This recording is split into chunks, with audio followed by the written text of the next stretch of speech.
Hello students, welcome to SP Smart Hybrid Community Schooling System। मेरे last video में हम लोगों ने डिस्कस किया बॉटनी का पेपर जो हम लोगों ने मेगा बूस्टर फाउंडेशन जो हम लोग डिस्कस कर रहे हैं सेकंड पेपर। इस वीडियो में हम लोग ज़ूलॉजी वाला पार्ट डिस्कस करते हैं।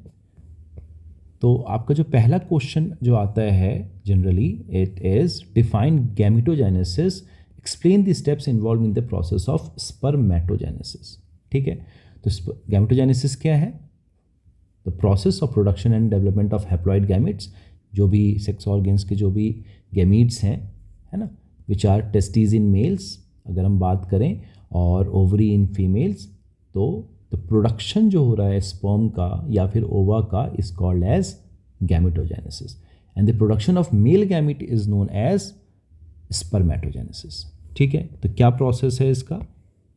सबसे पहले जो स्पर्मेटो 3 फेजेस हैं, multiplication phase, growth phase and maturation phase. सबसे पहले जो स्पर्मेटोगोनिया है जो कि 2n है, इसके अंदर माइटोटिक डिवीजन होगा, ये अपने नंबर को बढ़ाएगा। ठीक है, उसके बाद जो प्राइमरी स्पर्मेटोसाइट जो है ग्रोथ फेज के अंदर, इसमें क्या होगा? मियोसिस 1 होगा, है ना, रिडक्शनल डिवीजन होगा। और रिडक्शनल डिवीजन से क्या है, जो ये 2n है दैट इज 46, ये अब क्या हो जाएगा? 23 दोनों n हो जाएगा, राइट, सेकेंडरी स्पर्मेटोसाइट में। And after meiosis 2 it becomes there are 4n spermatids formed.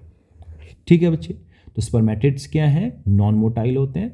तो स्पर्मेटिड से जो स्पर्मेटोजोआ जो बनता है, this is called as maturation phase and this process is called as spermiogenesis. The formation of spermatozoa from spermatid is called as spermiogenesis, right? तो ये देखिए यहाँ पे लिखा हुआ है the sperm develops and transforms into the spermatozoa by the process of spermiogenesis। तो आप लोगों ने इस तरीके से डायग्राम बनाना है और इस तरीके से जो हॉर्मोन्स वगैरह जो है बच्चे की कौन कहाँ पे क्या रिस्पॉन्सिबल है, ये सब चीज़ें मेंशन करनी है। ठीक है, नेक्स्ट क्वेश्चन देखिए क्या दे रहा है। What are assisted reproductive techniques practiced to help infertile couples। तो इनफर्टाइल कपल्स के लिए क्या क्या होता है? IVF है, इन विट्रो फर्टिलाइजेशन है, outside the body in almost similar condition, right. फिर इसके बाद it is followed by embryo transfer. ठीक है, फिर इसमें आता है ज़िफ्ट आ जाता है, IUT है इसके अंदर, इंट्रायूट्राइन ट्रांसफ़र है। फिर उसके बाद गिफ्ट है इसके अंदर, गैमीट इंट्राफैलोपियन ट्रांसफ़र है ना। इंट्रा साइटोप्लाज्मिक स्पर्म इंजेक्शंस हैं, ICSI है इसके अंदर। ठीक है, आर्टिफिशियल इंसेमिनेशन है। तो इस तरीके से आप लोगों ने क्या करना है, हर स्टेप्स को, जितने भी अलग अलग डिफरेंट प्रोसेसेस जो हैं उसको इसमें सारा डिफाइन करेंगे। ठीक है बेटा, नेक्स्ट देखिए शॉर्ट क्वेश्चन में क्या है, explain the in brief the term amniocentesis. तो एमनियोसिंथेसिस क्या होता है कि जो एक फीटस जो है उसके अंदर कोई जेनेटिक डिसऑर्डर तो नहीं है, उसकी हेल्थ कैसी है ये चेक करने के लिए हम क्या करते हैं, एमनियोटिक फ्लूइड को निकाला जाता है और उसको चेक किया जाता है कि जो डेवलपिंग जो फीटस है उसके हेल्थ कैसा है। ठीक है ना बच्चे, the process where chromosomal abnormalities can be detected in unborn children is known as amniocentesis. ठीक, तो बेनिफिट्स क्या है इसके? This procedure has been successful detecting Down syndrome, अलग अलग जो जेनेटिक डिसऑर्डर्स है, फॉर एग्जांपल टे-सेक डिजीज़ है, सिकल सेल एनीमिया है, हीमोफीलिया है, डाउन सिंड्रोम है, इन सब को डिटेक्ट किया जा सकता है ना, इन अर्ली उसमें। डिसएडवांटेज क्या है कि लोग क्या करते हैं कि फीमेल फिटिसाइड बहुत ज़्यादा होता है, उसको अबॉर्ट कर देते हैं। ठीक है, this will be serious meaning to eliminate human race from the earth. So this technique has now been banned, India में ये बैन है। For amniocentesis an experience and expert doctor is required, otherwise the syringe may damage the developing foetus leading to abortion. तो ये इसके कुछ disadvantage हैं। ठीक है, बहुत इंपॉर्टेंट क्वेश्चन है, इसको अच्छे से करेंगे। नेक्स्ट क्वेश्चन है, what do you mean by alcohol abuse. क्या होता है अल्कोहल अब्यूज? अल्कोहल का मिसयूज करना। It is a pattern of drinking too much alcohol too often. It interferes with your daily life. You may be suffering from alcohol abuse if you drink too much alcohol at one time and too often throughout the week. ठीक है, next है with the help of diagram explain the microscopic anatomy of testes। तो आप देख रहे हैं सबसे पहले यहाँ पर जो है लीडिक सेल्स प्रेजेंट है जो कि एंड्रोजन्स को फॉर्म करता है, टेस्टोस्टेरोन जो बनाता है। फिर अंदर आप देखेंगे तो स्पर्मेटोगोनियम है, अंदर के छोटे छोटे जो सेल्स हैं दीज आर प्राइमरी स्पर्मेटोसाइट्स। फिर अंदर देखेंगे तो सेकेंडरी स्पर्मेटोसाइट्स दिख रहे हैं यहाँ पर क्या दिख रहा है हमें, स्पर्मेटिड्स, है ना। और यहाँ पे क्या दिख रहा है, ये स्पर्मेटिड से स्पर्मेटोजोआ फॉर्म होता हुआ दिख रहा है। ठीक है, सर्टोली सेल जो है नरिशमेंट प्रोवाइड करता है। This is the ultra microscopic anatomy of testis.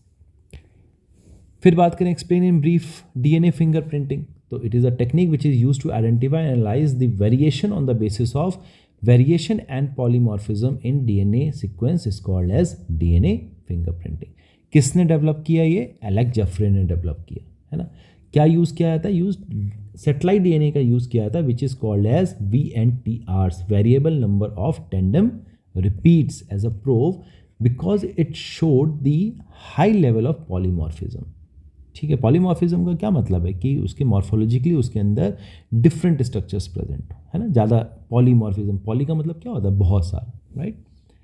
सो सबसे पहले आइसोलेटिंग द डीएनए पहला स्टेप है। दूसरा digesting the DNA with help of restriction endonuclease enzyme. Third में क्या करेंगे, separating the digested fragment as per the fragment size by the process of electrophoresis. फिर blotting technique का यूज़ किया जाएगा टू सेपरेट द फ्रेगमेंट्स, किस पे, nylon के सिंथेटिक मेम्ब्रेन्स पे। फिर हाइब्रिडाइजेशन करेंगे फ्रेगमेंट्स का यूजिंग लेबल्ड VNTR प्रोब्स, और उसका एनालाइज करेंगे हाइब्रिड फ्रेगमेंट्स को किस पे, ऑटो रेडियोग्राफी पे। So this is brief the DNA fingerprinting. Again बहुत इंपॉर्टेंट क्वेश्चन है। नेक्स्ट है write down the application of gene therapy. तो जीन थेरेपी में हम क्या करते हैं, रिप्लेसमेंट कर देते हैं किसका, डिफेक्टिव जीन का, किसके साथ, हेल्दी वंस के साथ। ठीक है, सबसे पहले कब किया गया, 1989 पे किया गया। ठीक है, तो किस में किया गया, एडिनोसिन डीएमिनेज एंजाइम जो है वो इंपॉर्टेंट होता है for normal function of immune system. इसको ठीक करने के लिए जो है जीन थेरेपी का यूटिलाइजेशन किया गया था, राइट। एप्लीकेशन क्या, it is used in the replacement of gene that cause medical ill health. The method generally destroys the problem causing genes. It helps the body to fight against disease by adding genes to the human body. This method is employed to treat disease like cancer, area deficiency, cystic fibrosis etcetera. ठीक है बेटा, very short में क्या है, name the enzymes use for cutting and joining. तो cutting के लिए restriction nucleases का यूज़ करते हैं, तो रिस्ट्रिक्शन एंजाइम्स हैं न्यूक्लियस, रिस्ट्रिक्शन एंडोन्यूक्लियस हो गया, रिस्ट्रिक्शन एक्सोन्यूक्लियस हो गया, तो डीएनए कटिंग एंजाइम्स हैं। और डीएनए ज्वाइनर कौन सा है, वो है डीएनए लाइगेज, राइट। नेक्स्ट है what do you mean by vaccine production. तो vaccine is defined as a biological preparation formulated to provide acquired immunity for a particular disease. किसी पर्टिकुलर डिजीज के लिए एक एक्वायर्ड इम्यूनिटी को develop करने के लिए क्या किया जाता है, एक बायोलॉजिकली प्रिपेयर किया जाता है, कौन, vaccine. Vaccine contain a weakened और killed form of the disease causing agent, its surfaces proteins और its toxins, right. This is vaccine production. Next अगर हम देखें तो नेक्स्ट क्वेश्चन क्या पूछा जा रहा है, mention the tools in genetic engineering.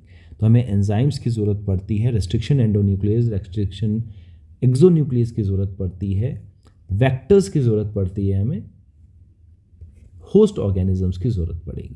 ठीक है, these are the certain tools that are used in genetic engineering. फिर हम बात करें व्हाट इज क्लोनिंग की, तो cloning is the process of generating a genetically identical copy of a cell और an organism.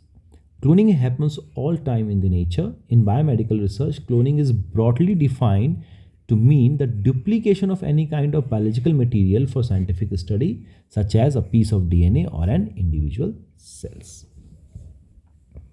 ठीक है बेटा, नेक्स्ट क्वेश्चन है what is convergent evolution. Convergent evolution क्या होता है, जो एनालॉगस, अगेन जो हम लोग स्ट्रक्चर्स पढ़ते हैं, तो एनालॉगस क्या होता है, जिसका स्ट्रक्चर जो है डिफरेंट है लेकिन फंक्शन जो है वो सेम हो।